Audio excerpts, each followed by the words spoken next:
Good morning student. आज वापस से आपके लिए लेके आया हूँ एक बहुत ही खूबसूरत सी पोएट्री है जिसका नाम है सुदामा चरित्रा। स्टैंडर्ड 11 गुजराती की ये थर्ड नंबर की पोएट्री है।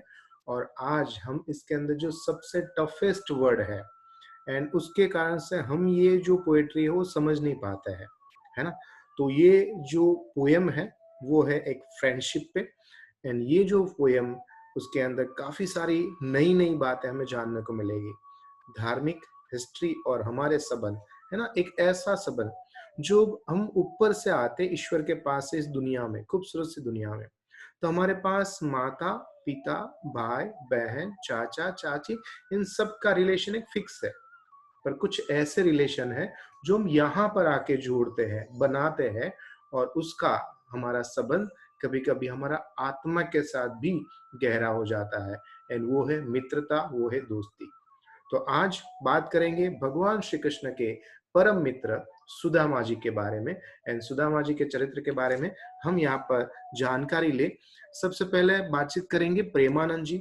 गुजरात के अंदर आया हुआ बरोड़ा, या फिर आपको उसको कहते हैं वडोदरा, है ना, वडनगरी कहते हैं। तो वहां पर बहुत ही प्रसिद्ध कवि बने जिसका नाम है प्रेमानंद जी। इन प्रेमानंद जी ने शुरुआत की थी आख्यान लिखने की। तो इसका साहित्य प्रकार रहेगा आख्यान खंड। खंड का मतलब होता है एक छोटा सा टुकड़ा या अंश कह सकते हैं। तो एक बहुत बड़ा अंश है। और वो हमारी पोयम नंबर 3 के अंदर बताते हैं कि कैसे थे भगवान श्री कृष्ण के परम मित्र सुदामा जी। हम भी इसके अंदर से कुछ अच्छी बातों को स्वीकार करें, क्योंकि हमें भी इस दुनिया में अच्छे मित्र चाहिए। और साथ में हमें एक अच्छा मित्र कैसे बनना चाहिए उसके बारे में भी यहाँ पर समझने को मिलेगा। तो हम समझेंगे सबसे पहले शॉर्ट क्वेश्चन आंसर से। सुदामा પત્નીને શું માનવાનું કહે છે? तो आंसर है सुदामा पत्नी ने शिखामण मानवानु कहे छे। याद रखना हमेशा कि जब भी हम शॉर्ट आंसर्स लिखते हैं तो वहां पर जो मेन वर्ड है उसके नीचे पेंसिल से अंडरलाइन जरूर करना है, ताकि उसके आधार पे आपको बहुत ही इजीली चेकर तक आपके मार्क्स पहुंच सकते हैं या आपको मार्क्स मिल सकते हैं। सुदामा क्या बे मित्रों नो उल्लेख करे छे? तो दो मित्र है, सुकृत यानी अच्छा कार्य, दुकृत यानी खराब कार्य जो हमारे जीवन में होते ही है। સુદામા તેની પત્નીને ક્યાંથી જમીને શાળ એમ શા માટે કહે છે?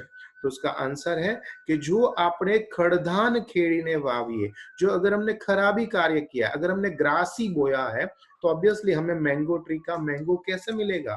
तो अगर आपने खड़धान खराब कर्म किए हैं तो अच्छा प्राप्त नहीं होगा। સુદામાના બાળકો શા માટે રડી રહ્યા છે? બીકોઝ ઓફ સુદામાના બાળકોને અન્ન વગર ખાના નહીં હે, તેથી રડી રહ્યા છે। આ આખ્યાન ખંડમાં સ્ત્રી માટે क्या शब्दों प्रयोज्या છે? तो आंसर है सुंदरी, अबला। ये दो शब्द का इस्तेमाल किया है। जड़ वही जाए ते पहला कवि शू करवानु कहे छे? तो जड़ वही जाए ते पहला पाળી, है ना, पाणी पहला पाळ बांधવું જોઈએ। तो जड़ वही जाए ते पहला पाळ बांधવાની જરૂર છે। ભક્તિ દ્વારા શું પામવાની વાત કરવામાં આવે છે? तो भक्ति द्वारा नव निधि, निधि का मतलब होता है खजाना। 9 प्रकार की अलग अलग प्रकार के खजाने हैं जो कि भगवान कुबेर भंडारी जी जो है, कुबेर जी के भंडार में से एक है, वो आपको प्राप्त होगा अगर आप सही तरह से भक्ति करोगे तो। નેક્સ્ટ ક્વેશ્ચન है મહેમાનોને કેવી રીતે વાળી દીધા છે એમ સુદામાજી પોતાની પત્નીને કહે છે? તો નિર્મુખ, बिना खिलाए पिलाए। પ્રભુની કૃપાથી આપણને શેમાંથી છૂટી જવાય છે? જો ભગવાનની કૃપા થાય તો આપણે પશુના અવતારમાંથી છૂટા થઈ શકીએ છીએ।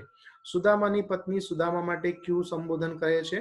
तो हमेशा अपनी पत्नी बहुत ही रिस्पेक्ट के साथ अपने पति देव को, एक ईश्वर की तमाम पूजा करने वाली पत्नी अपने पति देव सुदामा जी को ऋषि राय जी ऐसा कहकर संबोधन करते हैं। देवो अन्न शाह माटे कोने सेवे छे, किसकी भक्ति करते हैं, किसकी प्रार्थना करते हैं? तो वो है कल्प वृक्ष। आसमान में, स्वर्ग में आया है एक बहुत ही अच्छा सा वृक्ष है जो हमारी कल्पना जो चल रही है, जैसा आपको खाना खाना है वो आपको प्रदान करते हैं, चाहे पिज्जा, बर्गर, रोटी, सब्जी क्यों ना हो, है ना। तो देवताओं को कल्प वृक्ष की जरूरत पड़ती है। नाउ टू लाइन आंसर में राइट हैंड साइड या लेफ्ट हैंड साइड के अंदर सबसे पहले चैप्टर, यहाँ पर पोएट्री है तो पोएम का नाम लिखेंगे, फिर साहित्य प्रकार एंड कवि का नाम लिखने के बाद आपको आंसर लिखना है। फर्स्ट क्वेश्चन है सुदामा पत्नी ने सुदामानी ज्ञाननी वातो केम गळे उतरती નથી? तो ज्ञाननी वातो करवाથી पेटનો ખાડો પૂરાતો નથી। જ્ઞાન કે તત્વજ્ઞાન વડે ઘરમાં ભૂખે ટળવળતા બાળકોને આશ્વાસન આપીને શાંત પાડી શકાય છે. અન્ન વગર સમગ્ર સૃષ્ટિમાં ચાલતું નથી. ભોજન વિના ભજન કરી શકાતું નથી. એ વાત સુદામાની પત્ની બરાબર જાણે છે. એટલા માટે સુદામાની પત્નીને જ્ઞાનની વાતો ગળે ઉતરતા નથી કે ભોજન कराओ फिर भजन करूं, है ना, भोजन होगा तो हमारा मन भजन में भी लगेगा, ऐसा उसकी पत्नी कहती है. ધર્મનો પ્રાણ શેના ઉપર ટકેલો છે? તો ધર્મનો પ્રાણ એટલે કે સમગ્ર જગત માત્ર અન્ન ઉપર ટકેલું છે. જ્ઞાનની વાતોથી પેટનો ખાડો પૂરવો શક્ય નથી. ભોજન હશે તો ભજન થશે. ધર્મની વાત કરવી હોય તો પણ અન્ન વગર ક્યારે પણ થઈ શકે નહીં. માટે જ કહેવાય છે કે ધર્મનો પ્રાણ જો કઈ હોય તો એક ને માત્ર એક છે, that is अन्न.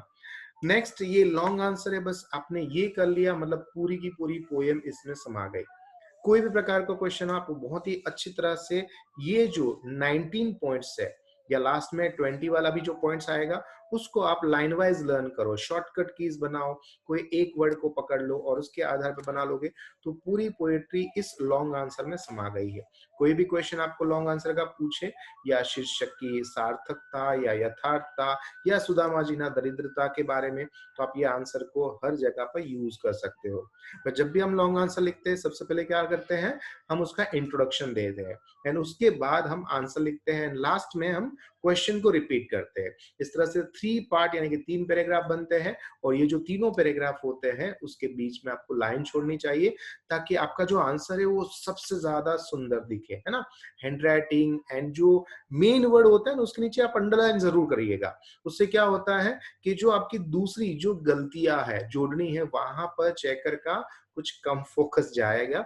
ये मैं आपको थोड़ी ट्रिक देता रहा हूं जिससे आपके अगर स्पेलिंग मिस्टेक्स हुए तो आप काफी सारा अच्छी तरह से अपने आप को कवर अप कर सकते हो. नाउ क्वेश्चन देख लेते हैं.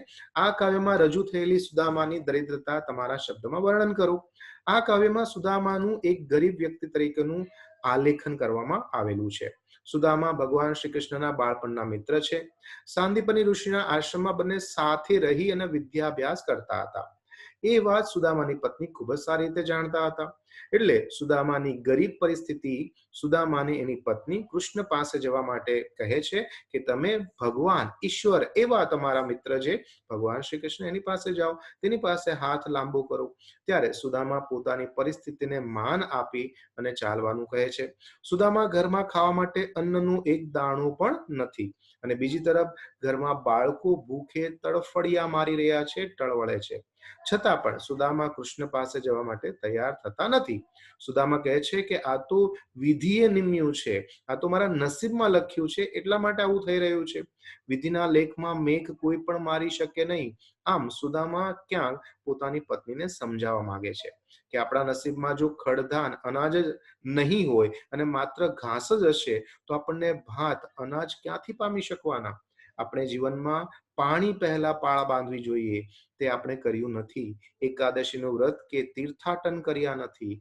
ભૂખ્યાઓને આપણે અન્ન આપ્યું નથી. ગાય કૂતરાઓને અલગ ખાવાનું કાઢ્યું નથી. હરિપ્રસાદ લીધો નથી. અગ્નિમાં યજ્ઞમાં આહુતિ આપણે આપી નથી. ભગવાનની કૃપા આપણા પર ક્યાંથી હોય. આ રીતે ધર્મની બાબત સમજાવી અને સુદામાજી પોતાની પત્નીને સમજાવી રહ્યા છે. સુદામા પોતાની ગરીબીને સહજ રીતે સ્વીકારીને ચાલવાની વાત પોતાની પત્નીને કહે છે કે ભલે ખાવાનું ન મળે, ભલે રહેવા માટેનું મકાન ન મળે, ભલે ઓઢવા અને પાથરવા માટે આપણને ગોદડા ગાડલા કે પથારી ન મળે, એ માટે આપણે પોતે જ દોષી છીએ. ભગવાન શ્રી કૃષ્ણ દોષી નથી. સુદામા પોતાની પત્નીને આ બધી પરિસ્થિતિને જીવવા या उसके साथ जीने के लिए बताते हैं. દરેક પ્રકારના જ્ઞાનની વાતો પોતાની કંગાળ પરિસ્થિતિના સ્વીકાર કરવાનું કહે છે. ભગવાનને ભજતા ભજતા જીવન વિતાવવાની વાત સુદામાજી પોતાની પત્નીને સમજાવે છે. પરંતુ સુદામાની આ વાત તેની પત્નીને ગળે ઉતરતી નથી. છતાં સુદામા તો દુઃખદ સ્થિતિમાં પણ ગરીબ હાલતમાં પણ મસ્તીથી જીવન જીવવાની વાત કરે છે.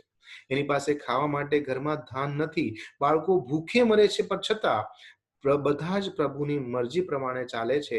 એ પ્રમાણે આપણે પણ ચલવું જોઈએ. એમ કહી ગરીબ પરિસ્થિતિને પણ હસતા હસતા સ્વીકાર કરવાની વાત જે સુદામા જેવા એક ભક્ત ભગવાન શ્રી કૃષ્ણ કા પરમ ભક્ત या दोस्त જ કરી શકે છે. આમ સરસ મજાની વર્ણન આ આપણા કાવ્ય કે આખ્યાન ખંડ સુદાमा ચરિત્રમાં बतावવામાં આવેલ છે।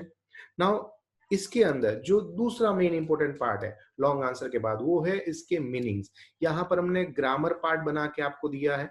अगर आपने ये सारे वर्ड अच्छी तरह से लर्न कर लिए, मेरे ख्याल से लर्न करना दूसरी बात है, पहले समझना जरूरी है।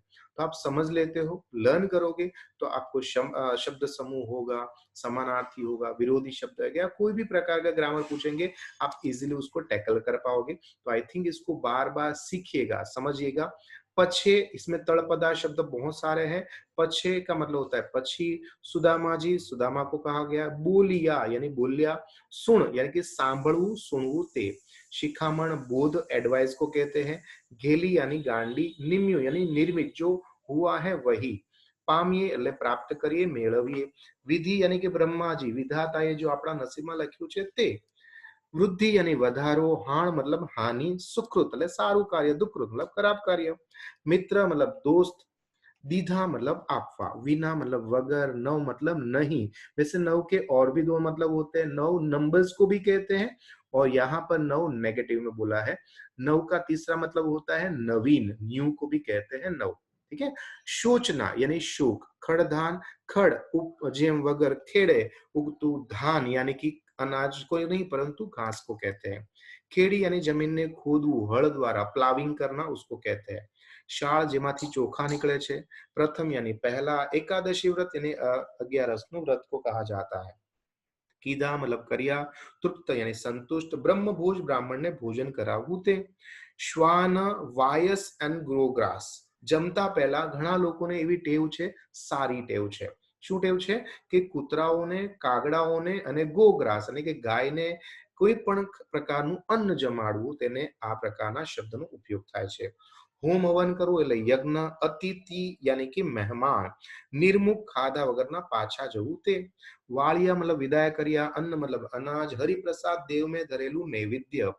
हुत शेष मतलब बलि रूप। आपेलो शेष भाग यानी प्रसाद। आहार यानी खोराक। उदर मतलब पेट। संतोष अमृत, संतोषी रूपी अमृत। हरिना चरणे, प्रभुना पगलामा चरणोमा। नवनिधि कुबेरना नव भंडार। धीर मतलब धीरज। अबला स्त्री, पराई स्त्री या ऐसी स्त्री जो बहुत ही लाचार है, बेबस है। जोगेश्वर शिवजी को कहा गया है। ऋषिरायजी सुदामा પોતાના પતિને સંબોધન કરે છે, સુદામા માટે પત્ની તેવું સંબોધન કરી રહ્યા છે। लागू पायजी मतलब હું તમને प्रणाम करूं છું, પગે लागू છું।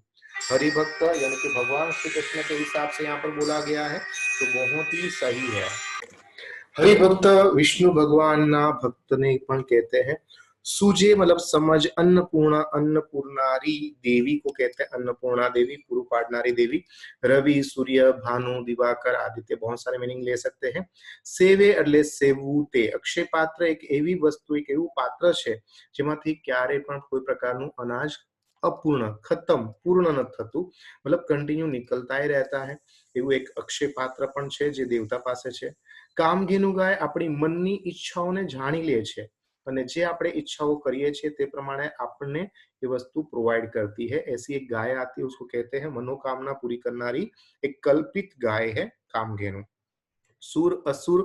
सुर मतलब देव, असुर मतलब देवता। कल्प वृक्ष स्वर्गમાં એક કાલ્પનિક ઝાડ છે, એક વૃક્ષ છે જેની આસપાસ બેસીએ આપણે જે કંઈ સંકલ્પ કરીએ, ઈચ્છીએ તે પ્રમાણે એ વૃક્ષ આપણને એ વસ્તુ આપે છે। मनवांचित मनની ઈચ્છા। सकल मतलब सर्व। संसार मतलब सृष्टि, जगत, संसार। फेरानु फल यानी पृथ्वी पर जन्म लेवानु फल। नीचो यानी आचू ते। तो ये जो है सारे के सारे हमारे मीनिंग्स वगैरह हैं जो इसमें दे रखे हैं। इसके अलावा मीनिंग्स है दरिद्र मतलब गरीबी यानी दरिद्रता। बड़देव भगवान श्री कृष्ण के बड़े भाई को कहते हैं। धरणीधर भगवान श्री कृष्ण का और एक नाम है, उसको विष्णु भगवान भी कहेंगे। तत्खेव तेज समय, तेज वखते। त्रिकम भगवान श्री कृष्ण का और एक नाम है, विष्णु भगवान का नाम त्रिकम। छेदवे छेदू ओछू करवू। प्राणनाथ, प्राणनाथ ज्यादातर पत्नी अपने पति के लिए ऐसा शब्द इस्तेमाल करती है। द्वारिका एक तीर्थ स्थान है, उसके लिए इस्तेमाल किया गया है। और खास अब आपके लिए थोड़े से शब्द समूह मैंने इकट्ठे कर रखे, तो प्लीज आप टेक्स्ट बुक का इस्तेमाल करिए, थोड़ा सा अपना लर्निंग पावर दिखाइए। और इसके सबके आंसर मैं ऑलरेडी बोल चुका हूं, बस आपको क्या करना है, इसके नंबर्स डालने हैं और डायरेक्ट आंसर लिखना है। ठीक है, तो मैं बोलता जाता हूँ, चलो फटाफट से नोटबुक और पेन उठा लो एंड कार्य करके बताओ। खेड़िया वगरना जमीन में पाकेलू अनाज। सेकंड का आंसर अक्कल वगરની સ્ત્રી, 11 કરવામાં આવતું વ્રત, બ્રાહ્મણને જમાડવામાં આવે છે તે, ખાધા વગરનું પાછું ગયેલું તે, દેવને ધરેલું નૈવેદ્ય, કુબેરના નવ ભંડાર, અન્ન પૂરું પાડનારી દેવી જેમાંથી વસ્તુ ખૂટે જ નહીં તેવું વાસણ, मनोकामना पूरी करना एक कल्पित गाय અને મનથી ઈચ્છેલું। आई थिंक सारे आंसर मिले होंगे। अगर आपको आंसर्स मिल गए अच्छी तरह से, प्लीज अपने आप को खुद जज करे एंड मार्क्स दे और देखो आपको कितने अच्छे शब्द समूह आते हैं। इसके अलावा और भी आपके पास शब्द है, दैट इज तळपदा शब्द, जोड़नी यानी कि स्पेलिंग को करेक्ट करो एंड समानार्थी शब्द, प्रत्यय लगाना है कि कहां पर कौन सा वर्ड लगाने से सेंटेंस कंप्लीट बनता है या सही बनता है, उसके भी आंसर लिखिएगा। तो तळपदा शब्द टोटल 8 है, जोड़नी 7 है एंड समानार्थी 6 है। इसके अलावा 3 आपको दिए हैं ऐसे सेंटेंस। सारे आंसर्स मिल चुके हैं, आगे ही मैंने समझाया उसके अंदर है, पर कोशिश करने वालों की कभी हार नहीं होती एंड आप बहुत ही मेहनती हो मुझे पता है, बस आपको एक बार लिखने की जरूरत है। अगर लिखोगे नहीं तो आप आगे नहीं बढ़ोगे, ये मैं नहीं, आपको खुद को पता है ना। सो कोशिश करते रहिए। आगे का जो हमारा वीडियो है वो है हमारे अब्दुल कलाम, राष्ट्रपति अब्दुल कलाम, हमारा जो सबसे अच्छे साइंटिस्ट है वो है अब्दुल कलाम।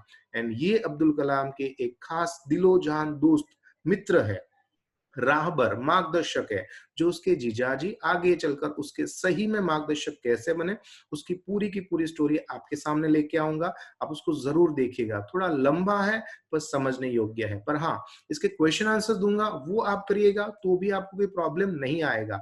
और मेरे ख्याल से ये भी आपको बहुत ही फायदेमंद वीडियो रहा होगा। और अगर अच्छा लगा जरूर कमेंट्स करिएगा, जो आंसर नहीं मिल रहे हैं मुझे बताएगा, मैं उसके जरूर आंसर दूंगा और अपने मित्रों तक ये चैप्टर जरूर पहुंचाएगा। तो तब तक मुझे आज्ञा दीजिए। आपका दोस्त, आपका मित्र, आपका गुरु Mahendra Joshi. Thank you very much.